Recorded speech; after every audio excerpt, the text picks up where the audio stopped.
Hello, everyone. Thank you for joining us. Today we're going to be in Genesis chapter 1, beginning with verse 26. Just two verses today, Genesis 1, 26 and 27 as our main text, and I'll reference a few others.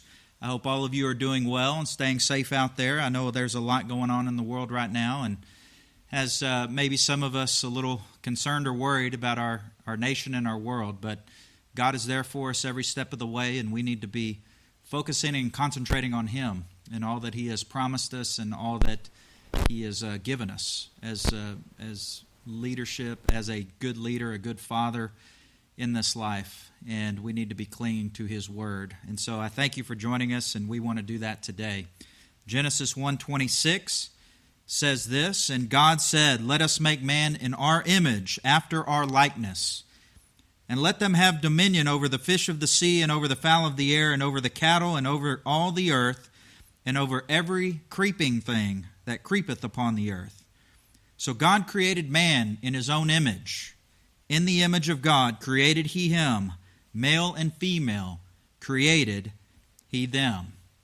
It's been a couple of weeks since we've been together because last week was our online virtual camp. And a couple of weeks ago we asked the question, who is God? Who is God? We spoke a little bit about His character, about His love and His justice in particular, two attributes that comprise of His holy nature. And there are many others, 10 to be exact, holiness, and He's omnipotent, He's omnipresent, all of those things. We're not going to get into all of that this day. But all of that to say, it causes the way that God is, who God is, how He functions, what His nature is, causes Him to function or act in a certain way. And it's important for God's people and all people really to know why this is important. That God will always function in accordance with all of these attributes of His own nature, His own holy nature. Because if we know the essence of His being and if we understand who He is, and we begin to understand that He is a very consistent God, that He always acts in harmony with the standards that He sets for Himself. He is very consistent. So whereas we may look to the world and we ask all kinds of questions and we don't understand God's love, we don't understand why God allows certain things. But if we understand who He is at His core and at His essence, His holy nature, then things begin to make sense. And we talked about this a couple of weeks ago. And again, I know there's a lot there and we can't get into it all over the course of one devotion, but we're trying to summarize it and ask God to help us to understand why this is so important. But God doesn't show favoritism. He does not love some and not others. The Bible says He is no respecter of persons. So it is very important to understand God on this fundamental, foundational level so that all people can make sense of Him, so that all people can understand Him and the world that He created. And He wants that for all of us.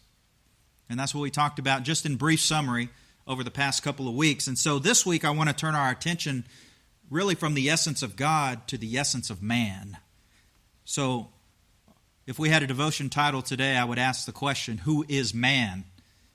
A couple of weeks ago, who is God? This week, who is man? And to lead us into that emphasis of our devotion, we must briefly first summarize Genesis chapter 1, commonly known as the creation story. And really it's recreation, according to God's holy word. So in Genesis 1, we see God restoring or recreating the earth itself, all the things of the earth, like the land, the water, the rocks, the sea, the elements, and all the animals. And God, His motivation in doing this, as we talked about a little bit last time, a couple of weeks ago, His motivation in doing all of this, in His act of creating, His motivation was love. Love is the motivating factor for creation, for God. He is a God of love, and if God created all things like He says in the Scriptures, then we can rationally conclude that God created everything and anything out of a motivation of love.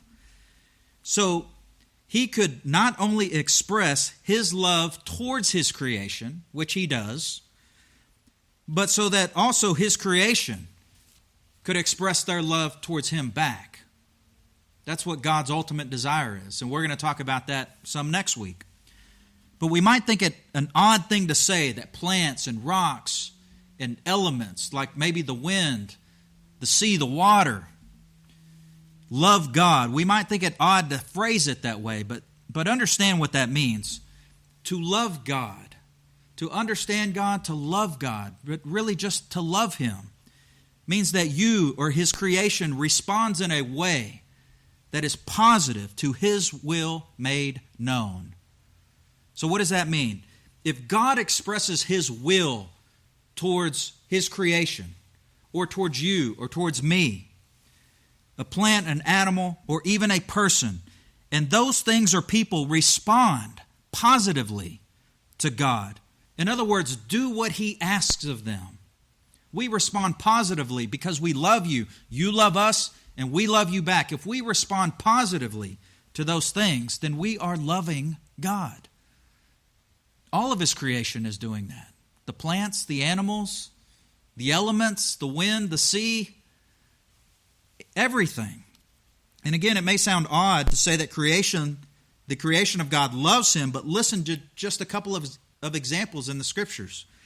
For example, Mark chapter 4, Jesus was on a boat in the sea with His disciples, and a big storm arose. I think maybe many of you may remember this account in the Scriptures.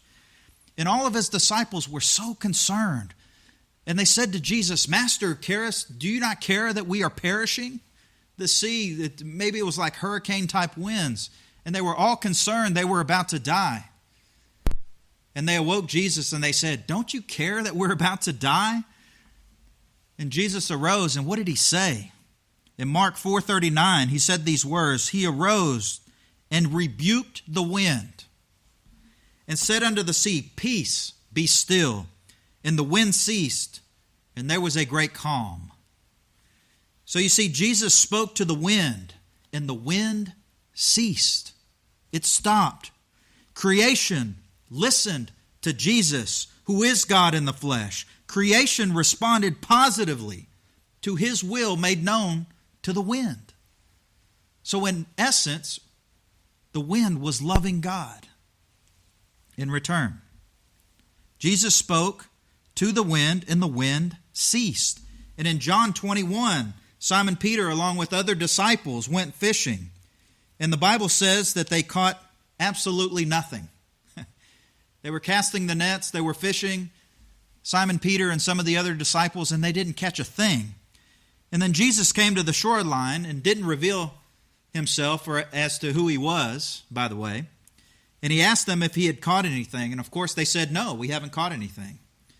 And then in John 21:6 we read this, And He said unto them, Cast the net on the right side of the ship, and ye shall find. They cast therefore, and now they were not able to draw it for the multitude of fishes.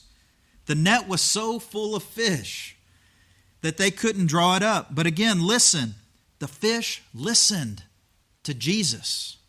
They responded positively to God's will made known to them. So here we have the wind obeying God. We have the fish obeying God, and there are other examples throughout the Scriptures that we see this. But all of God's creation responds positively to Him expressing His desires towards them. They love Him, if you will. So now we say all of that to say this. When it comes to man, remember that's our question for our devotion today. Who is man? What is man at their core and at their essence? When it comes to man, when it comes to you and me, God's desire is still the same. And that is that you would respond positively to Him. He is a God of love, as we have already said. And not only does He just love His creation of rocks and plants and animals and the wind and the water, etc. He loves you. He loves me, and He expresses that desire deeply throughout all of His Word. Throughout the whole Bible, God is expressing this to man. But there is a major difference between us and the rest of God's creation. When I say us, I mean you and me and all of humanity. There is a difference between us as God's creation and the rest of God's creation. And we read it in our text today in Genesis 1, 26 and 27. I want to briefly read it again. And God said, "Let us make man in our image after our likeness." Do you see that? Made in the image of God and after His likeness.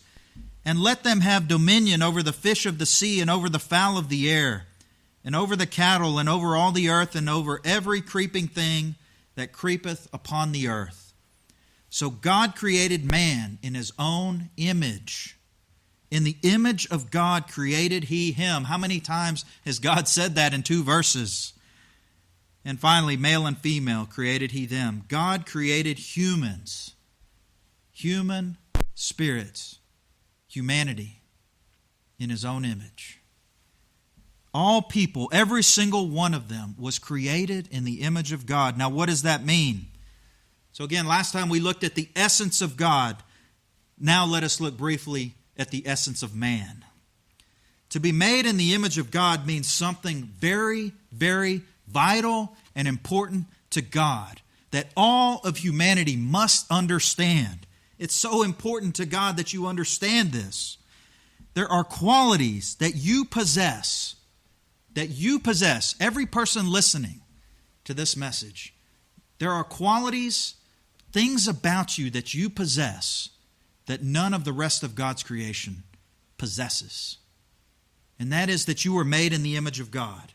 3 things as it pertains to you and to me and all people. And here are the 3 things. First, that spirits would have permanent, active existence. This means quite simply that you will always exist. You will never cease to be. And yes, I know you may be thinking to yourself, well, everybody dies. Isn't that what they say? Isn't that what they tell us? There are 2 things that are guaranteed in life, death and taxes, right? You've heard that before. You will die physically one day. Yes, we acknowledge that, unless God comes first and raptures you. But that's another message. We will all die physically one day, but our spirits will live forever. The core of who you are is not really what you see on the outside. It is who you are on the inside. And yes, I know there are features, there are qualities that you have that distinguish who you are, where you can walk up to somebody and you can say, oh, that's so-and-so, and that's so-and-so, because you know their skin tone, or you know what their hair looks like, or you're familiar with their faces, or with their build, whatever the case is. There are external features that you have where people can identify you, and that's so true. When you look at someone, you can say, I know who they are. But listen, when you get to know them, their character, what's on the inside of them, that is truly who they are in their essence. And that is what God sees. God sees your spirit. God can recognize you without seeing any of your external features. Have you ever thought about that? Because He sees your spirit. He sees your heart, and that's how He identifies you.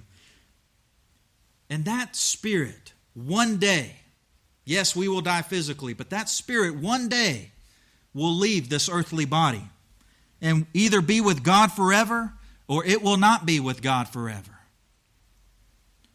But you will always exist. There will never be a time you cease to be.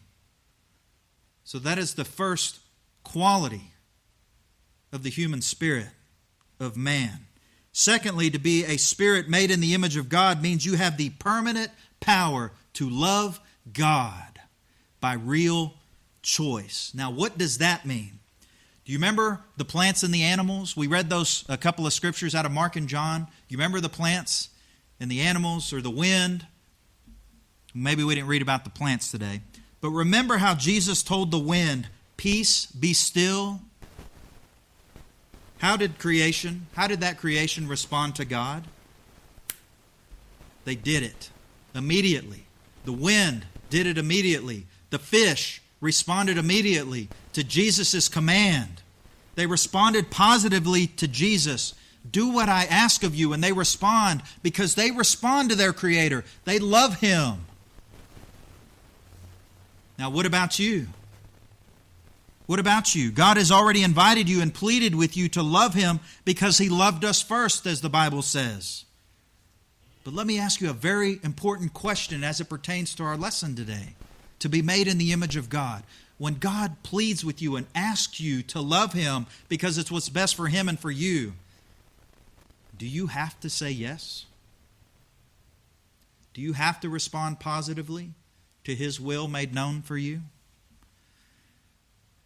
And of course we know the answer to that. You do not. And that is part of the essence of who you are as a created, free-willed spirit. You have the power to love God by your own moral choice. You can say no, you can say yes. And finally, the third thing goes really hand in hand with the second. A created spirit in the image of God has the permanent capacity to commit sin.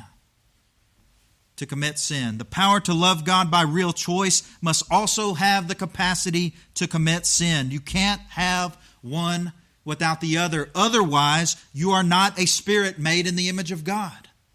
And why is that? Because you can't really choose, can you? You can't really choose. If I have to love God, I don't really have a choice. If I can't love God, I don't really have a choice either, do I? So therefore, because you are a spirit, you must be able to choose either to love God or to not love God, which is the capacity to commit sin. And that is what you are choosing in essence if you are not loving God, if you're not responding positively to His will made known for you. You are choosing, you are exercising, you are failing to love God. You are therefore committing sin because you are a sinful being or you are choosing not to love Him. And this is what makes human spirits different and unique from all of the rest of God's creation. You see, the wind responds, the fishes respond.